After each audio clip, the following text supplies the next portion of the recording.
Hi friends, this is the same car which we made in our previous video. In this video, we are going to make this car more intelligent by adding two sensors which will be avoiding the obstacles. This is the block diagram of the car. This is the schematic diagram where we have connected switch 1 to port 7 and switch 2 to port 8. This is the same car which we made. Just replace the cardboard with a 2mm acrylic.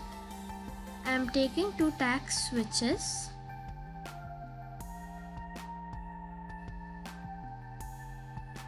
This is common, this is normally open, and this is normally connected. Now I am going to stick these in front of my car like this. I'm going to use few wires and two register. So now I've done all the connections.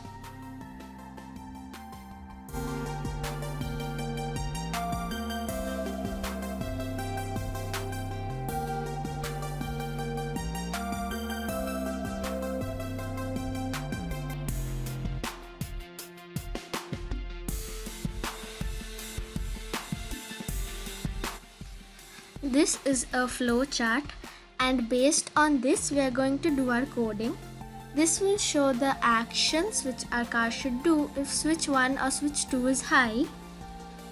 This is an obstacle avoiding car. Port 2 and 3 is for motor 1 and port 4 and 5 is for motor 2 as per my previous video.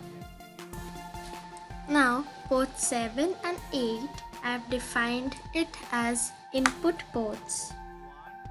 Port 7 is for switch 1, which is on the left side of the robot, and port 8 is for switch 2, which is on the right side of the robot.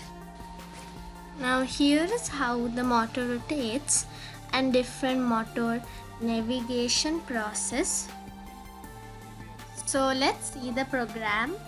First we'll check if port 7, which is switch 1, is low or not. If it is low, that means there's no obstacle. In that case, it will go and check the switch 2. If port 8 is also low, that means there's no obstacles in the front.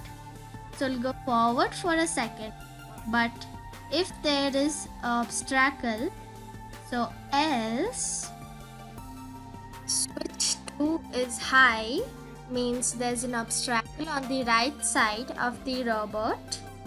So stop for a second, left rotation quickly, and then go forward for a second. Now suppose port 7 is not low, so we'll go to this else. That means switch 1 is high, that means there's an obstacle on the left side. We will again read port 8, that is switch 2. If it is low, stop for a second, right rotate quickly, and then move forward for a second, else we will stop and take a left rotate quickly and move forward for a second. This is the whole logic for the robot. Here are all the navigation functions which I have already explained in my previous videos. If you haven't seen that, please go through that first, then you'll understand it very easily. Now let's upload this code. If the left switch touches, it will turn right, and if the right switch touches, it will turn left. So now let's leave it in a bigger place. As you can see, when both the switches touches, it's turning off. That means it is avoiding all the obstacles which are in front or side of him. Now even in this corner, it's able to find out its way with its two sensors on its head. Even in this corner, it's able to come out, which is wonderful. Friends, like the video and share it to your other friends. Don't forget to subscribe to the channel and click the bell icon to get early notification